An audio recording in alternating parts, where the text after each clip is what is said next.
Hey folks, welcome back to the show. We have a great episode for you today.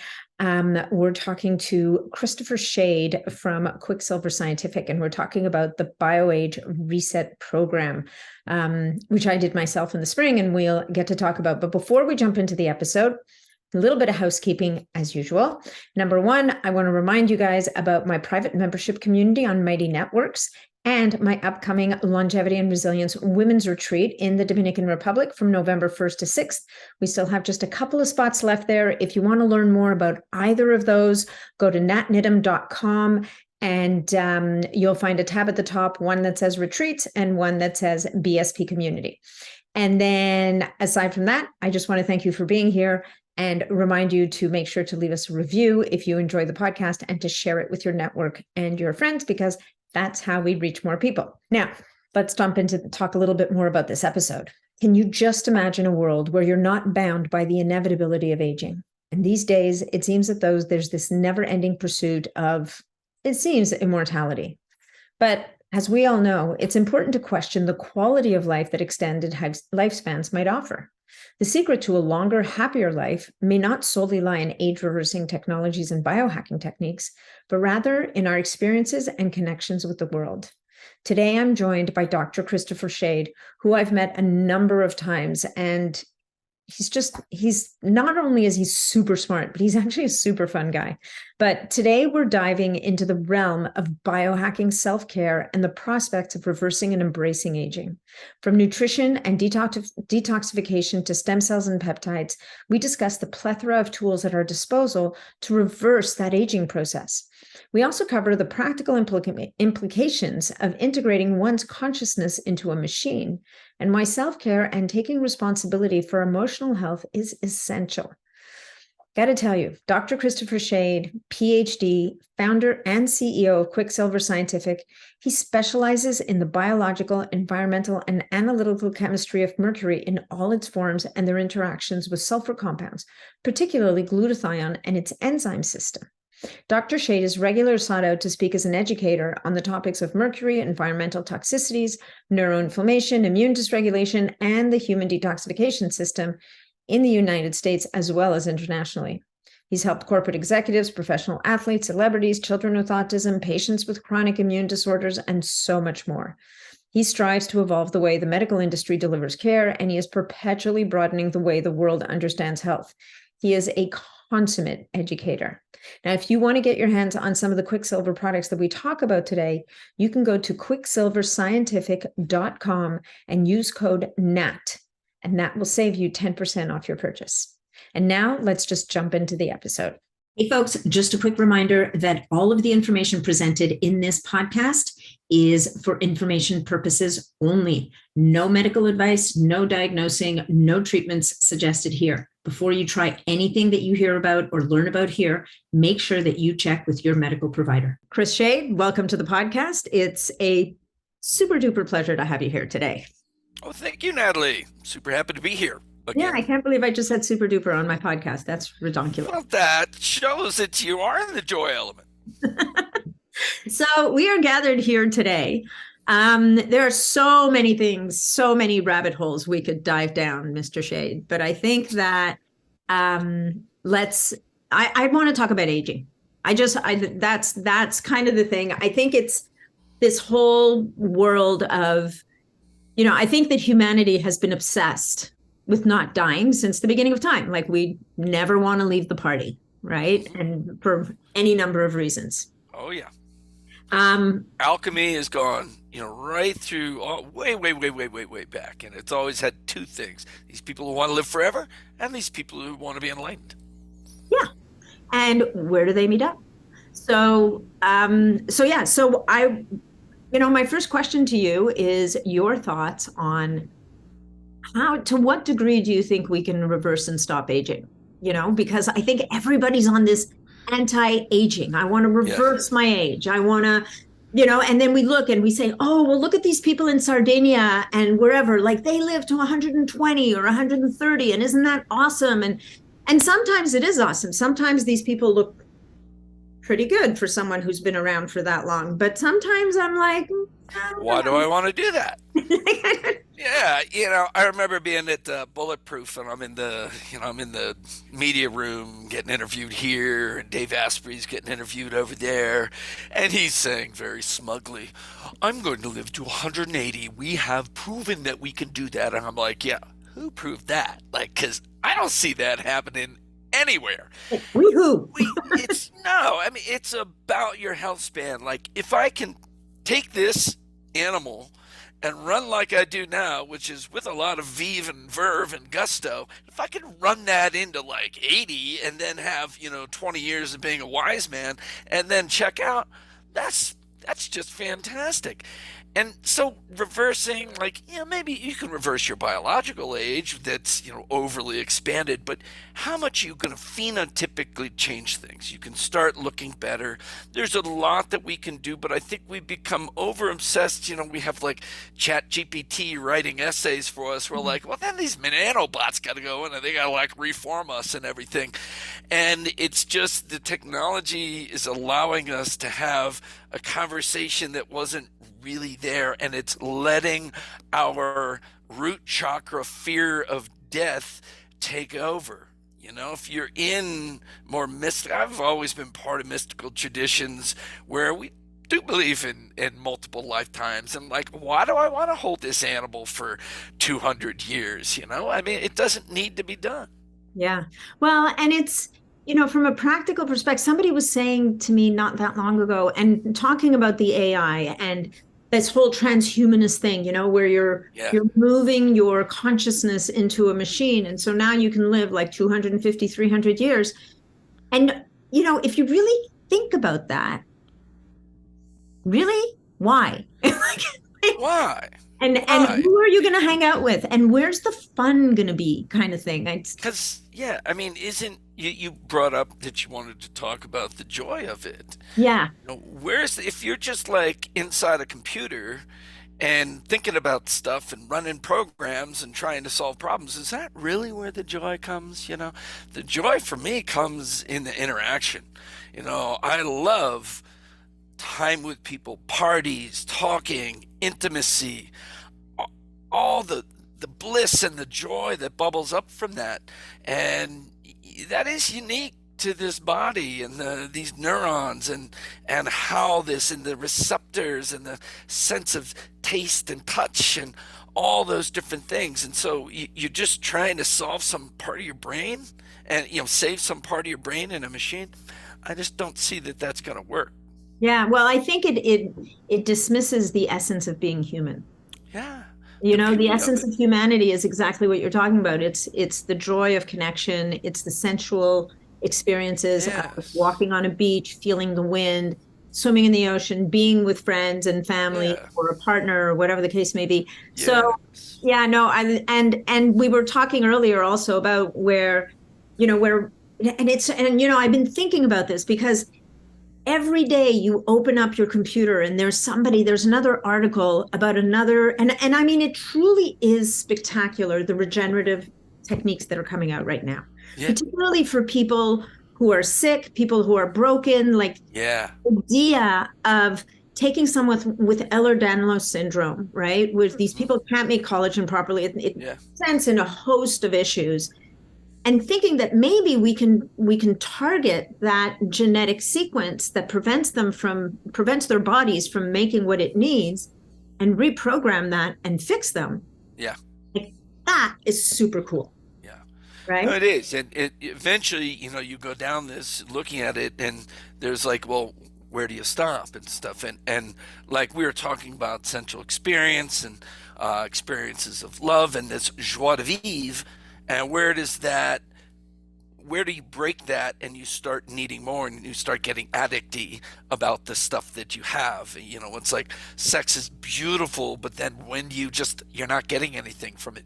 Money can buy beautiful things, but when does it get to you're not getting any more happiness and you keep chasing these different things?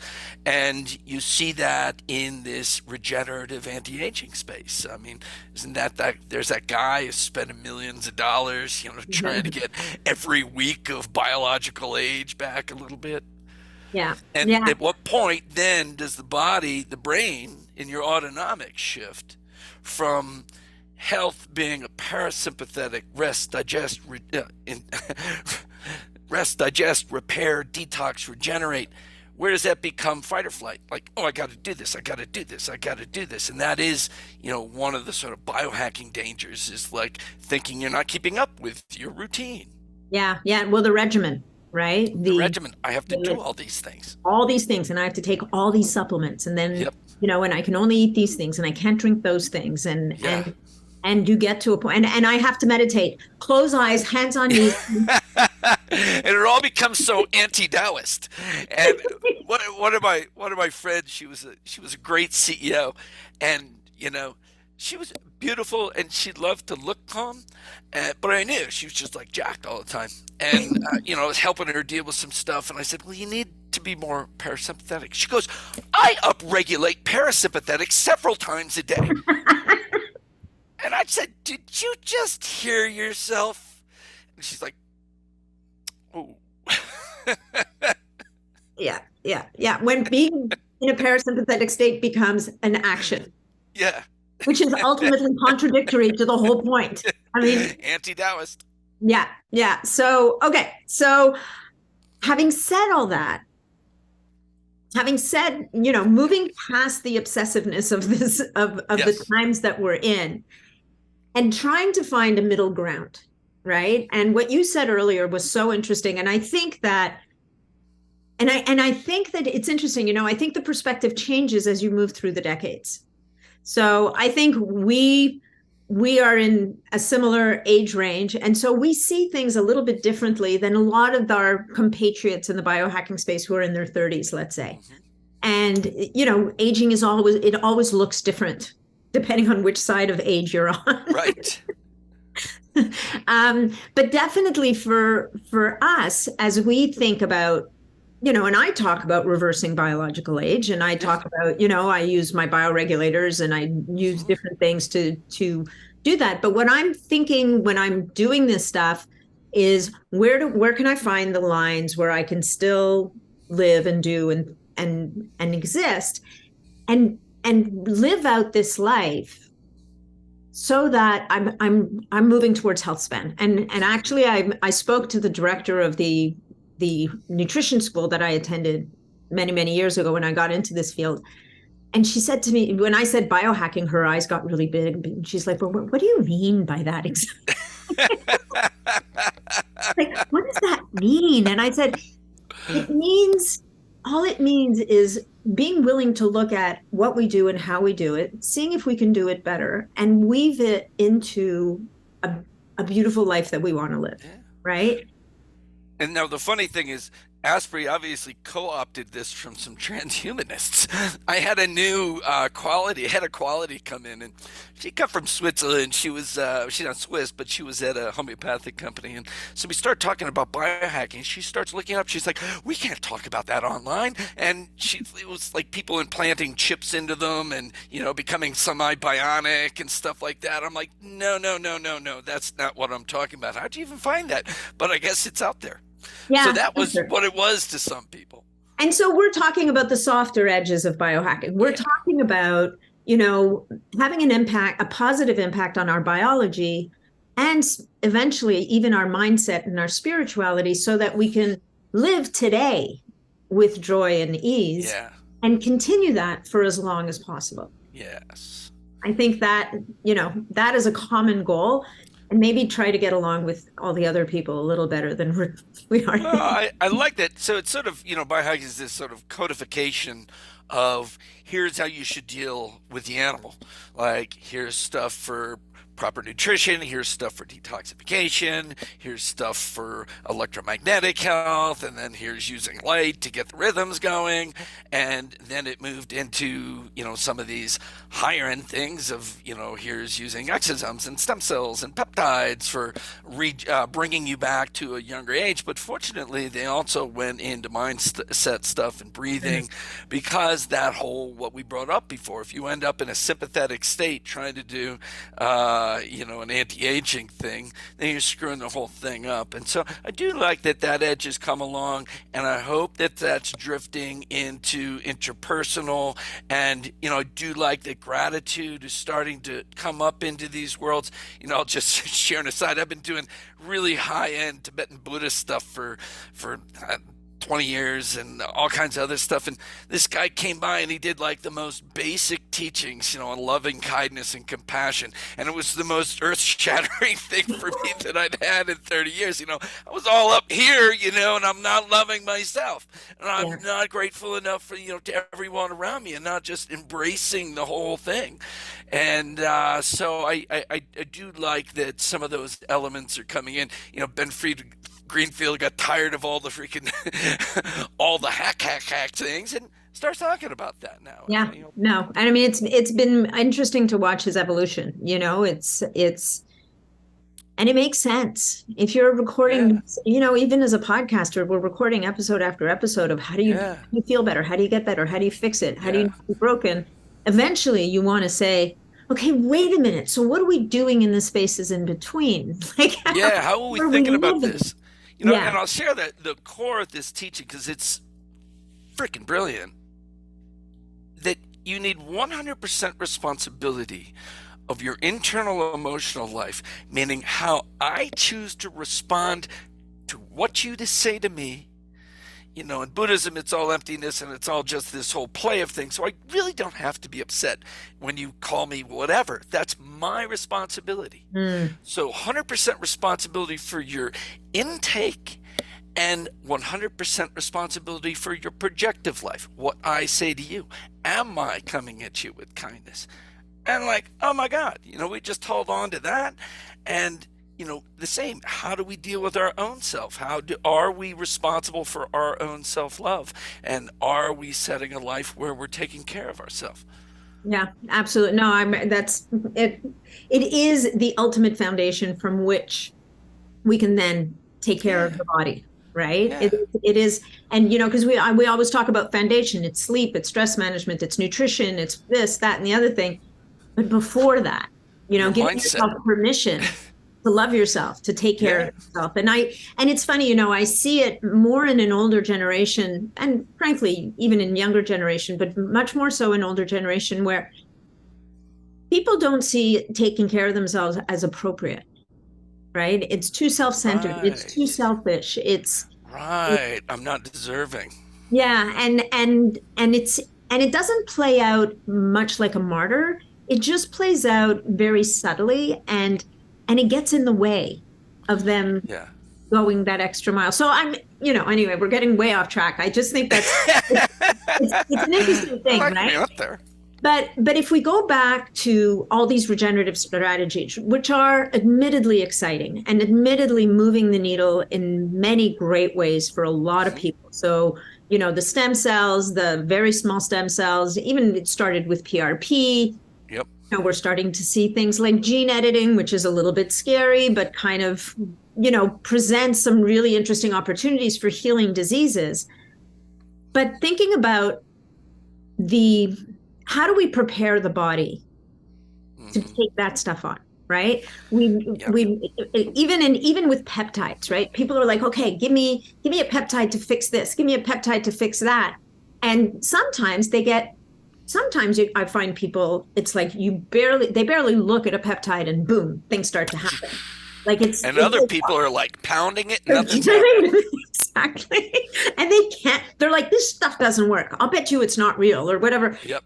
And when we peel back the layers a little bit, we go scratching under the surface, what we find is an environment, which is the body, that is so consumed with trying to deal with the garbage, if we can call, as an analogy. Toxicity, chronic infection. Yeah, trying to deal with that. The body's like, you want me to do what? Yeah, no, we're busy over here. We're tied up. So I'd like, this is one of your many areas of genius. So I just thought you would This go is, there. my core one that I'm known for is, how do we clean the system? How do we detoxify? And that is both the toxins and the infections that come in with that. But what they do is they keep you in this chronic low inflammatory and like you said, hey, I'm busy taking care of this. I'm in a survival mode here, and it's also a mode. These inflammatory modes are modes that gain weight. They build things up. We're easily tripped into them. You look at all the work on uric acid by Rick Johnson and Perlmutter. Mhm. We're easily tricked into this inflammatory state where we gain weight because we're really afraid of ice ages. I mean, it's just been, millennia of evolution under that. So we flip into those, and the toxins really flip you over into that and hold you in that. And so you can't go into this positive proliferative state, not the negative proliferative state of cancer, but the positive proliferative state. And so we get a little tripped up on this toxin or that toxin. There's a soup of them out there. There's a soup of the environmental toxins coming at us. There's a soup of our own Mhm. biological toxins, our own biological waste. If we're not going into autophagy in a correct way, if we're not dealing with senescent cells, we're building up piles of shit within us, piles of unfolded proteins and piles of broken cells and broken mitochondria, and they're all sit there half working and creating this propagating inflammatory field around us. And how do we flip over? Because when we flip over and open up the gates to take all of this stuff out, we're taking away the veil that's holding our brightness. It's our nature to just shine like bright, joyful beings. And all that waste becomes a veil. And then our mind space gets tripped up into it. All these toxins, they work by making you more sympathetic. Look at mercury, glyphosate, they're glutamate receptor agonists, so they hyperstimulate your glutamate, so you're always like in this jackety jack anxiety of like, I don't know what to do about this, I'm hyper vigilant, and yet you're sick and you're tired at the same time, and you expect this little shot to come in and like wake the whole thing up, and it's just not going to. Mhm. And when we can flip all the things over and address really how detoxification works, really hit the right triggers and start offloading all this stuff, like without fail, everything that was dogging you always improves. And I'd said toxicity and chronic infection, they really mix together on the inside, and people don't realize that we have these biofilms in us.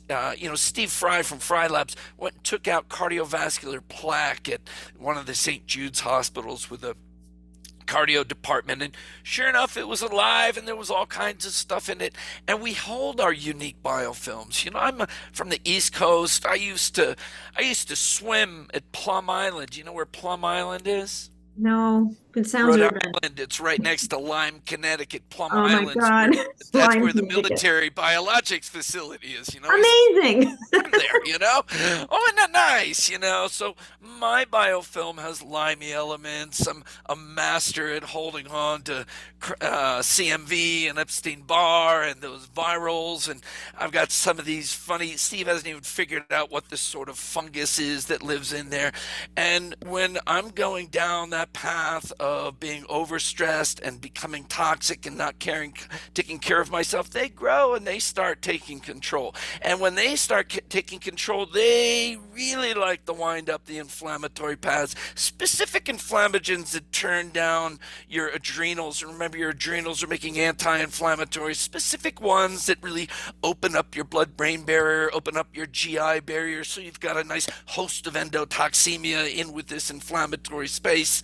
And there's nothing that blocks detox like inflammation. So toxins suppress immunity, flip you into allergic reactivity. Your Th1 ability to kill things has gone down. Then the biofilm comes up, and the biofilm throws down layers of inflammation, which bring the toxins back up. And so you address them at the same time. And when you clear away that chatter and you'll never get rid of the biofilm altogether. It's your companion for life, your dark side of your biology. But you bring that down and make it subservient to your light. You take the toxins and you make that whole thing subservient, and then light yourself up with the exosomes, with the peptides. Yeah, I mean, so let's talk a little bit about the EBVs and those CMV, like the infectious agents, right? Because everybody has them. I recorded an episode with a researcher. I don't remember. She doesn't call herself a doctor. She's not a researcher, but whatever she is, she's reversing ALS in her patients by addressing, in many cases, either toxins and or these viruses, the tick-borne viruses, the EBV, the herpetics, like she's talking HPV1, HPV5. Yeah, EBV and CMV are herpes 5 and 7. The herpes family is the dominant one that colonizes us and lives with us in this and runs the show. Like people are sitting there saying, well, they're dormant. I just had a client say to me, oh yeah, my doctor found a parasite, but he said, don't worry about it, it's sleeping. I'm like, it's not sleeping. It's well, they can, and that is the thing with the herpes viruses. They sleep and then they come back up. But how do you know when they've come back up? And it was like did some work on myself once, where over a year, my vitamin D was going down, despite taking nano D. You know it's in there, but you're measuring 25 hydroxide and you're taking D3. So the virus was blocking the conversion. A friend came over, Lauren Bramley, a doctor friend of mine. She was like, looking at my labs, and I'm like, yeah, I can only work like 2-3 hours a day. I'm pretty freaking beat. And she's like, Chris, do you have Epstein-Barr? And I'm like, and I ran labs at Epstein-Barr and CMV, and there was, and they were active, not AGM, but the IgGs are through the roof. And I figured out that cat's claw helps your body flip the switch. And in 2 weeks, my vitamin D went from 19 or 29 to 78. Wow. Whoosh. And so it's, getting our immune system to come back on. So we silence them, we methylate their genes and quiet them down, and then they stay in a little space. But that's, I said, the biofilm never goes away. So we have to learn these ways that we put it back into remission, essentially. And so that's, I've been working on trying to really figure out the right herbals for that. We have a blend of cryptolepsis, which is the hottest herb on the Lyme front because it kills all forms of Lyme, the free swimming, the spore, and the biofilm. And cryptolepsis, cat's claw, and artemisinin. We've been using artemisinin here for a long time, but having this one blend, it's been really good. I can't wait for that to come out. But you look at, like, in that bioage reversal program where we were able to shift back epigenetic age, the first thing we did was this, we call it push catch liver detox. It's sort of our quintessential detox, some glutathione, and the cat's claw. The cat's claw. So why wouldn't everybody take the artemisin, though? Because if we, I don't know, put the number at 90% of the population is running around. I think everybody should take it. And a lot of push catch artemisinin was like a big go-to for Dale, and I would recommend that to people. We really like that one. That old artemisinin gel, that was a bigger liposome. That's more of a GI one, and it's more clearing biofilm in the GI. These, either the micromanager capsules or this new one coming out, is more getting the whole systemic thing. And the cat's claw had been the real big viral systemic one for flipping your immune system back on to, oh my God, what am I doing? And then it does the right thing to get rid of them. But that's why that month 1 was detox and chronic virals. Yeah. And then the month 2 becomes more of this cardiometabolic thing, pulling you into ketosis, continuing detox, but a little bit more into autophagy and clearing out and burning up all your own waste. And then the last month just kept all this, because when you're doing that, you're also hitting all these mitochondrial triggers. You have AMPK, you have sirtuin activation, we had NAD in there, and then we just kept that going for the last month. Yeah, no, I got through the first month great. the second month I had to travel, and I looked at all my bottles and I went, so I have That's a to, lot. that's a lot of stuff to carry. So You're how, home now. Jump yeah, back I'm on. home. I know we're back at it. I actually feel like I want to go back to step one again. It's just, Yeah, like, I'll how send you this important is new it for, cryptolepsis one. Do that. yeah, I got to get my hands on. Maybe I'll get some in Florida when I see you. Yeah, I'll bring a bottle for you. But when people are doing, so the bio reset program, I mean, obviously we've been setting the stage for this, right? So Yeah. it's this incredible program that is essentially walks you through those steps to kind of clean your house up, get your house in order. Then we, kind of get the metabolism firing again. So as the machinery comes back online, things start to burn off that are supposed to burn off. Like your body's in a state Yeah. where things are working. Yeah, that first month is a little more environmental Yeah. and chronic infection, burn that, get that pushed out, and then turning up that cardiometabolic aspect with all the autophagy generators, the AMPK activation, that's burning up that internal waste, the accumulations of what are called unfolded proteins. Right. When we're making proteins all day long, and they're this vastly complicated structures, it's got primary folding, secondary, tertiary, quaternary folding. It's Origami. like an origami thing, and then you Yeah. screw it up, and you just kind of throw it in a pile behind you. Soon you got a pile of all this, protein dung. And would it be nice if you could just like burn that down into amino acids and rebuild some new ones? And that's what you do with an autophagy.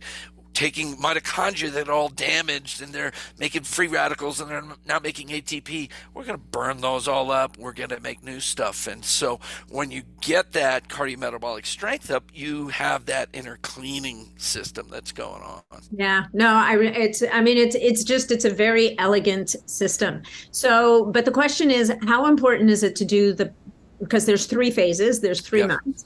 How important is it to do them back to back to back, or can people, do one? Do one, then do another later, then do another.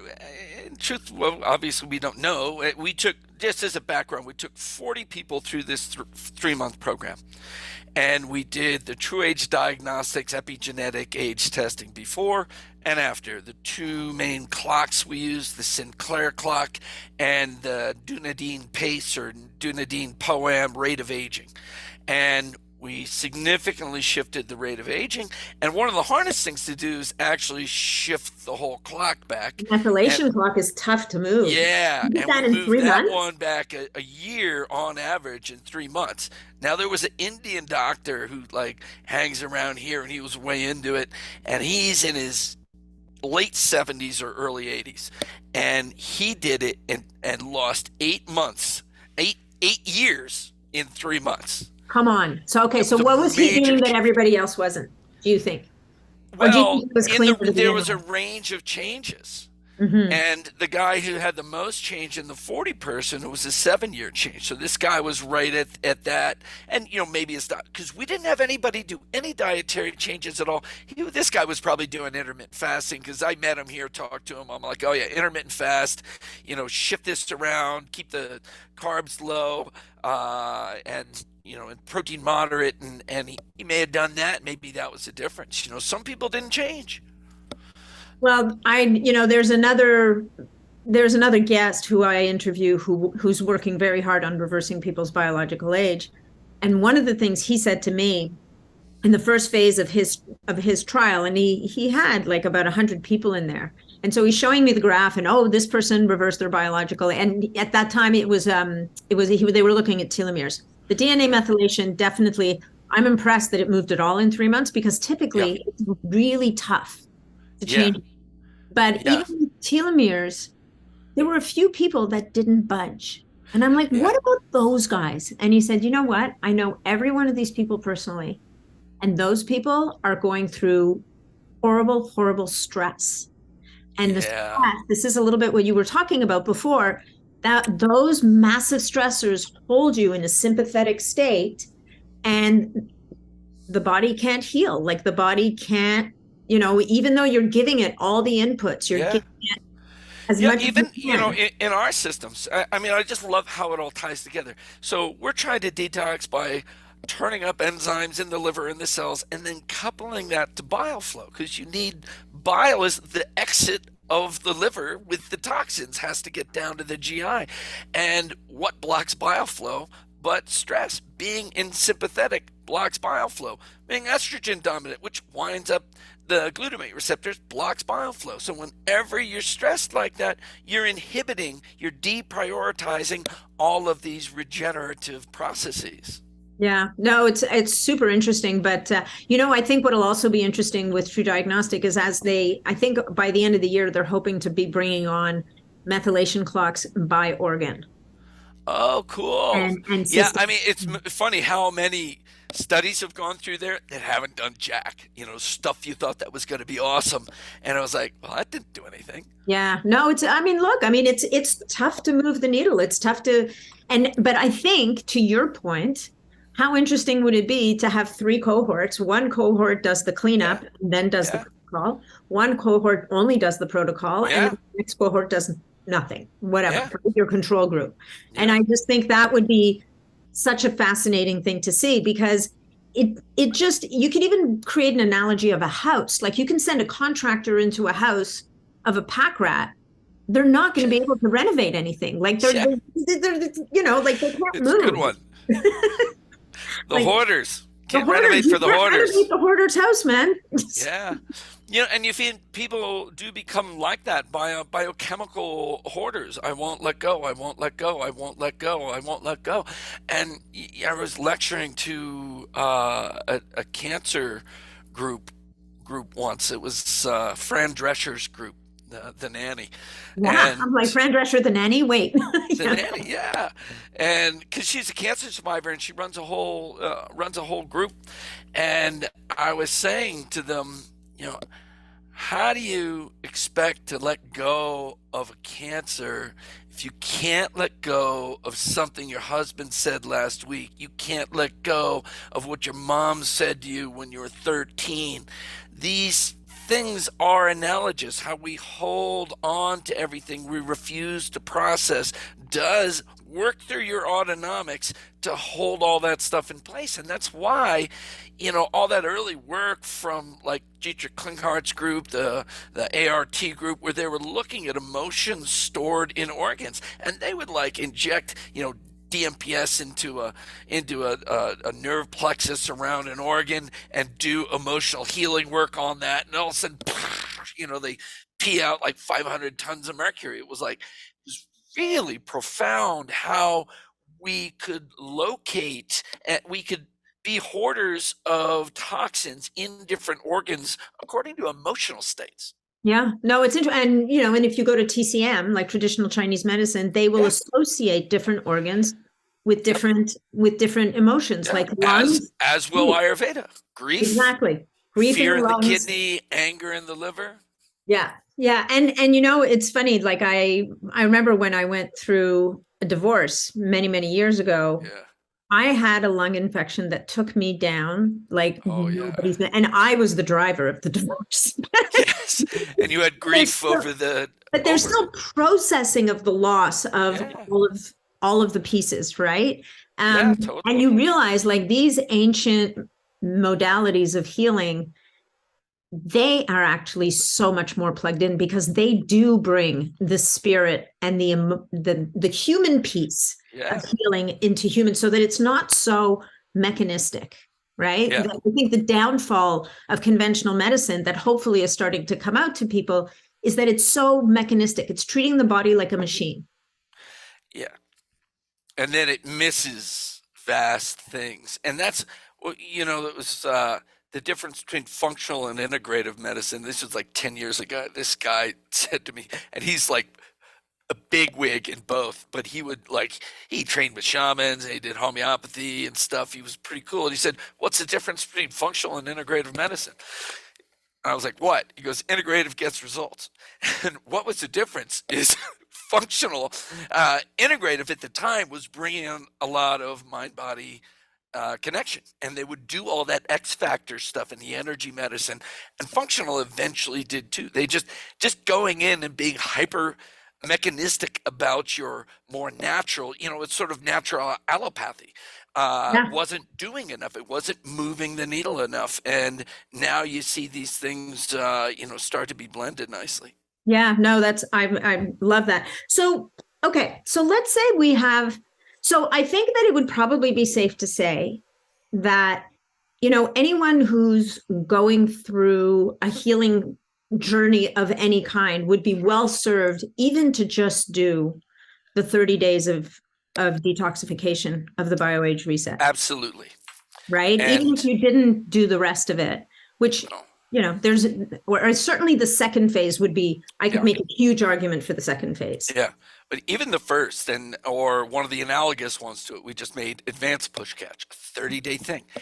Everybody will benefit from that. And one of the nice things about the way this system works, this push catch idea, you're taking your liquid liposomes and like in the basic push catch liver detox, in that liquid, there's programs. So there's nutraceuticals that upregulate the cell's ability to throw the toxin into circulation, upregulates the liver's ability to take the toxins in, soothes the mast cells at the same time so that they don't wind up around that, and then couples that to upregulating bile flow to dump all that down into your GI. So you Mm-hmm. take that, you probably take some glutathione, some cat's claw, whatever you're taking, all the liquids, do all that at once. 30 minutes later, you take this mixture of binders, charcoal, zeolites, IMD, our metal binder, chitosan, a couple other things for the GI, push, catch.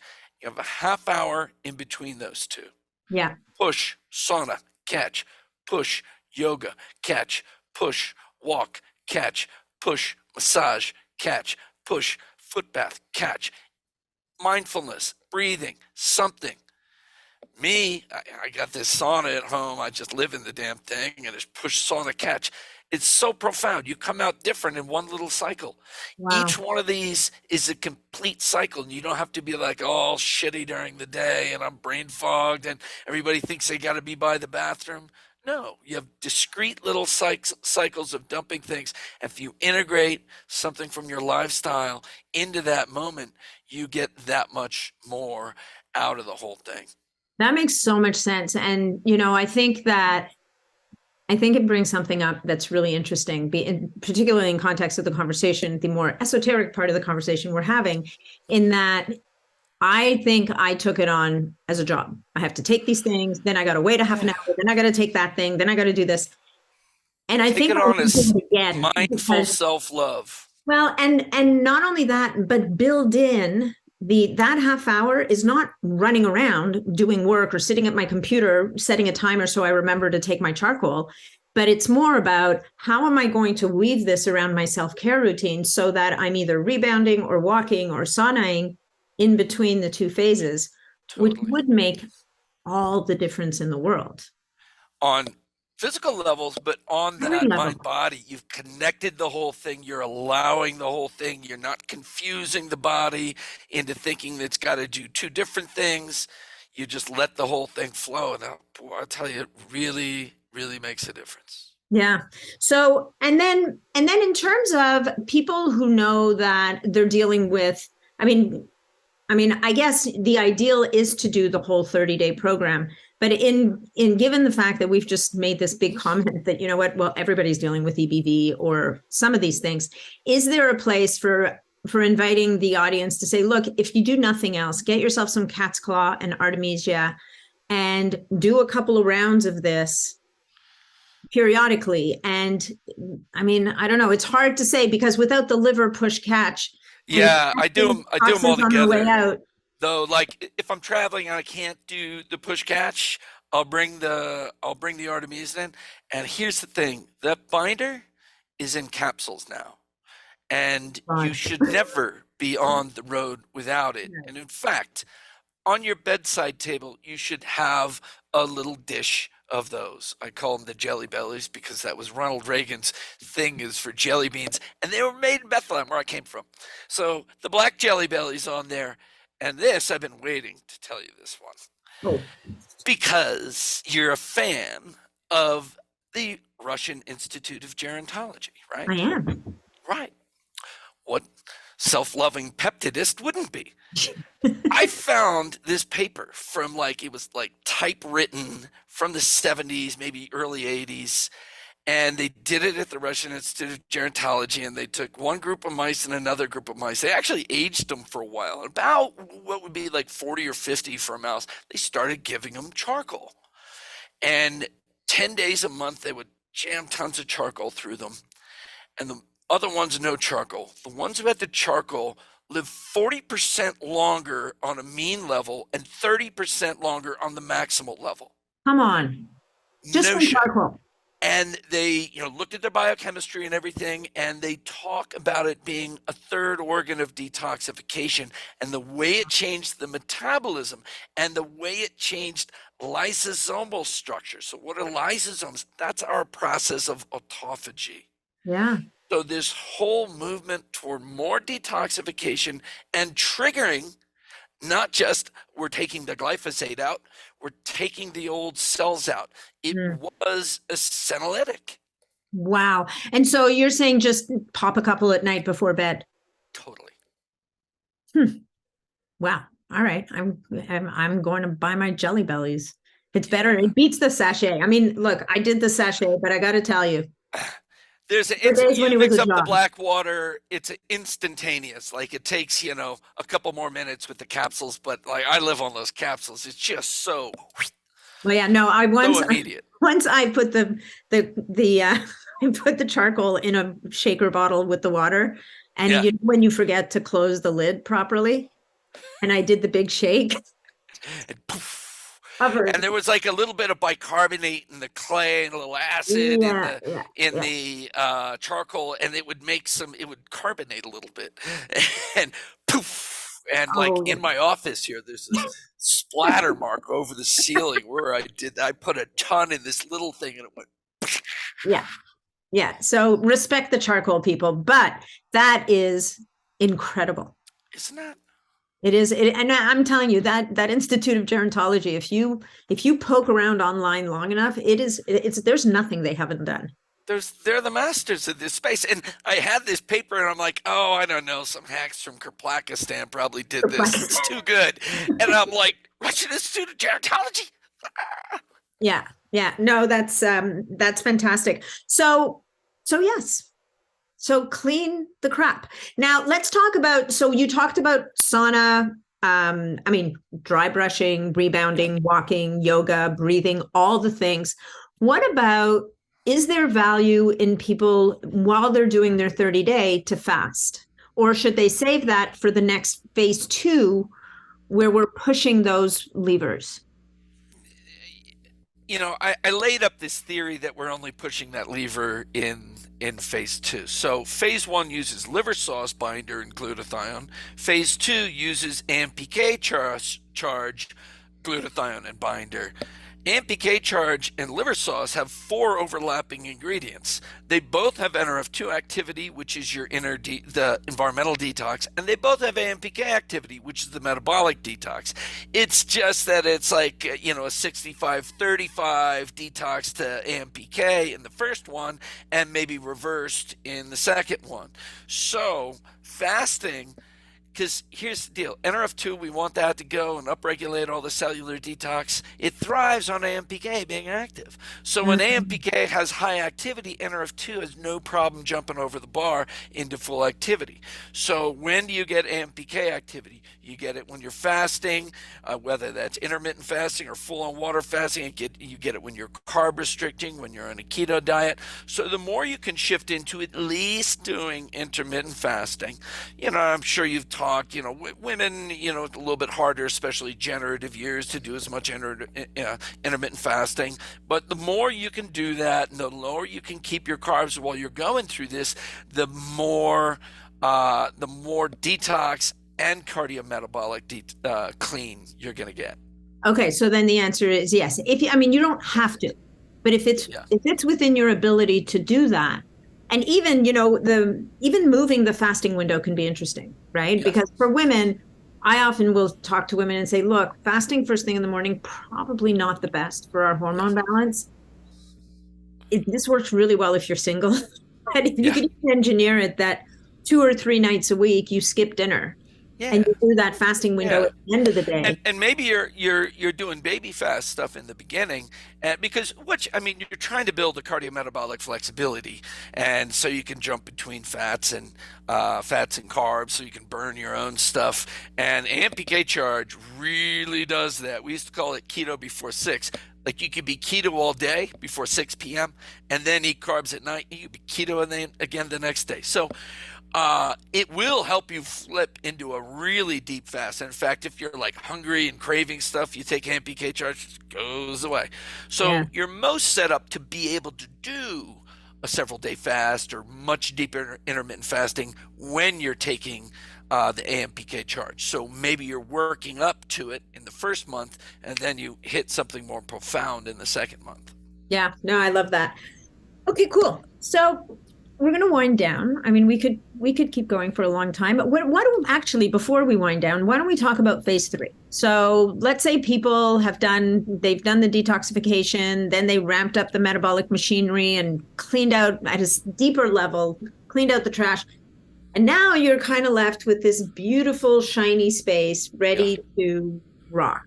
Yeah. We bring in phase 3, and this is where I would imagine the needle really got moved in your 40 people study. This is where, and that's maybe why it moves so damn fast, because you created the environment that allowed for movement. But let's talk about phase 3. And then phase 3, we just took out some of the detox stuff. We're like, let's just keep the mitochondria sailing here and have AMPK charge, which is an AMPK and sirtuin activator, and we'll have the NAD. All sirtuin activation needs NAD plus the sirtuin activating compounds, and kept the membranes being fluid with the membrane men, and we just put ultravitamin on top of that, so you have some food for everything. That's really your long-term stack is doing. You're going to have some AMPK, sirtuin activation, some NAD building, and then your basic vitamins and something like some membrane health, and that was just like, well, let's just keep this program going for another month and then we'll look at it. And there's some evidence we kept some people going for another 6 months and didn't see a lot more change. Oh, interesting. So it was like, without going in deeper into more lifestyle changes or getting up into peptides, clearing out did a whole lot, but then it doesn't keep going forever. Right. Now, we also didn't have them doing binders and stuff. It was pretty much just NAD, AMPK, and some adaptogens.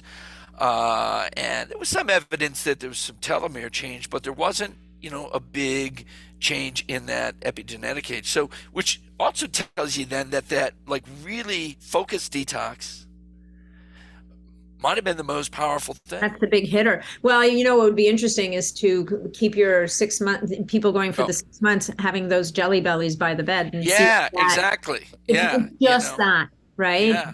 And maybe it depends also on an individual's load of the microbial load, viral and microbial load, right? It might depend. Yeah. Because maybe if we don't go farther some of us that, we're not going to need go to keep farther. that. Yeah, need to keep that going. So for the average person then, what would you like, and maybe it's age dependent. I know that I coach my older clients to do things more often during a year than my younger clients when it comes to like more aggressive detox and eating stuff. What's your rough take on how often someone might want to consider the age reset program? Is it like a once a year thing? Is it an every 6 months? Are there certain signs and symptoms people should be looking at that says, you know what, maybe I need to do it more often? What I like, it depends. There's people who like to do focus campaigns, and then there's people who like to just bring things into the rotation, right? Yeah. And so you've done the focused campaign. What are you going to do after that is the question, really. Yeah. And for me, it's just like the jelly bells. I keep push catch and liver and membrane just around, and I do that on the weekends, or when I come back from a show I do a couple of cycles of that. I keep that going. I throw the charcoal in a couple nights a week. I like people to do that. Now if it's a quarterly thing, maybe you do just the phase 1, or maybe you just do a 2-week thing.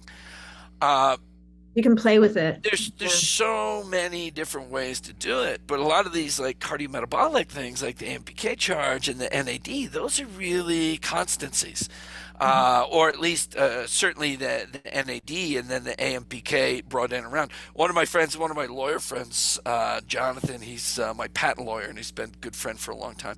He has this protocol he does every this is his constancy, and certain things are every day, certain things are 4 times a week, certain things are 3 times a week, and so he's doing the NAD all the time, ultravitamin like 4 days a week, AMPK charge 3 days a week, longevity a week, longevity elite 3 days a week, and maybe one or two other things in there.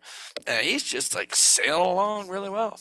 Yeah, no, that's really interesting. And so how often should people take the charcoal? Is there any, I mean, I guess we just said, like, it seems like you could do it daily, but to some people, they might find that the binder is a bit too binding. Do you have thoughts Yeah, on and so I that? am the experiment in how much can you take, and Yeah, I'm sure you I've are. taken a lot, and I'll go through these things like if I really like blow it out traveling and party and stuff, I'll do push sauna catch, push sauna catch, push sauna catch in a just a cycle where I'll run like 3 in a row, and it's Like in a just like day?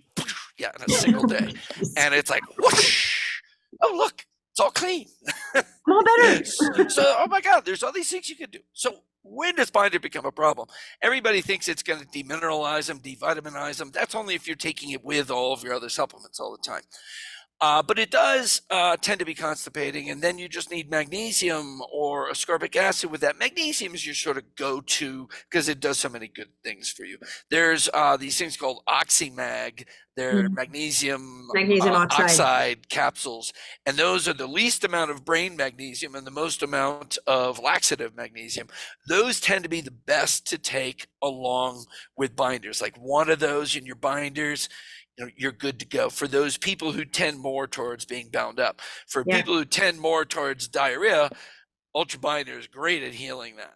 Yeah, it's gonna slow things right down. Yeah, I once had a client, and this was like at the very beginning of when I was practicing as a nutritionist, and I handed her a jar of the magnesium oxide, and I said, just take this before bed. And I think I told her to take a teaspoon.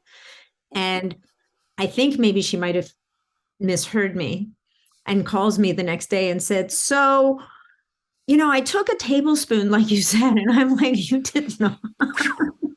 You're ready for your Poor proctology woman exam spent now. Put the the scope up there. It's nice and clean. Oh man, she could have had a colonoscopy that day. That's it. It would Yeah. have been just a beautiful thing. She was like, I'm fully clean now. I'm like, oh, I'll bet. And let's just I'll not do that bet. again, shall And we? that's really, when you're detoxing, if you have any bit of constipation, it's going to screw the whole thing up. So you really need to move that. And I will just throw bitters are also a daily thing. Like everybody who works at this company almost has bottles of bitters at home, either the Bitter X or the Bitter 9.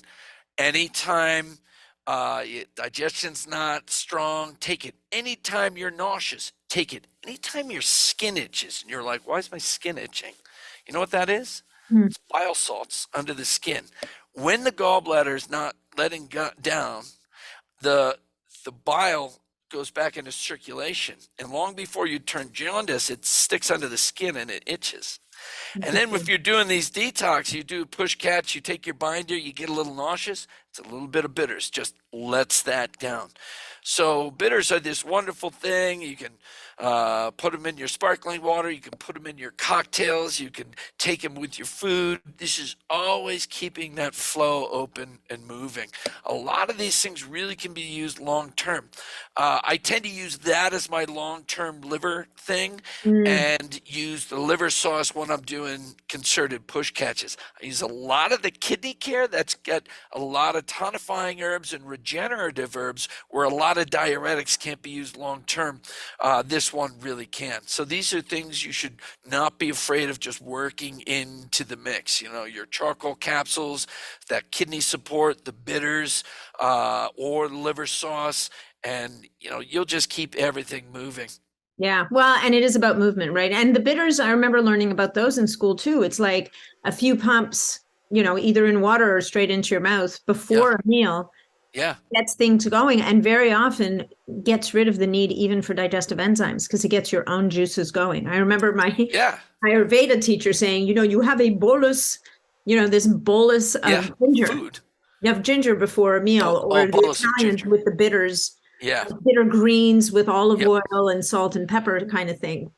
It's Yeah, and all then you're not an addict to the digestive enzymes. In fact, I never find digestive enzymes do anything for me, but I'm a bitters junkie. but So that's because you're pounding the bitters, yeah, so you don't need the enzymes. yeah. Okay. Well, what would we like to leave our people with? What are 3 things that everybody should be doing, quite apart from all this stuff? Well, If you know, you, we're on a podcast where you talk a lot about these higher order things, bioregulatory peptides, the other peptides, stem cells, exosomes. Clean up before you do them. You will get so much more out of it. Look at toxins, look at chronic infection, clear those away before you do the higher order things. Remember, you're always getting retoxified, you're always regrowing your biofilm, so you always have to revisit this. So that's clearing the slate, and the higher order stuff is turning up higher things. But the mental state, the state of gratitude, self-love, putting these things together, so you're not just, oh, I got to throw these things in, but no, I have to do this process here. Maybe that's my meditation, it's my yoga, it's my tai chi, it's my time alone. Respect that process, and you'll get so much more out of it, because in a stress state, which is a hypervigilant state, it don't work. yeah, no, I love that. And actually, I want to redo phase 1 with a different strategy Yeah, in between that, the totally. liposomals and the charcoal. As you're saying it, I'm like, duh. That's what I love about truth. It's always like, duh. Like, no kidding, you know?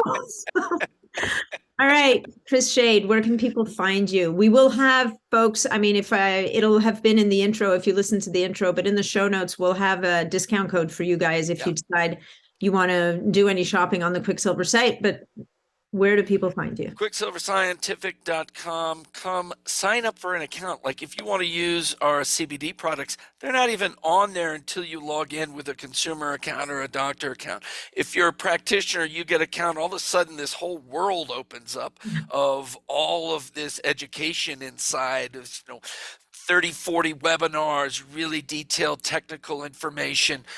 There's just a ton inside there.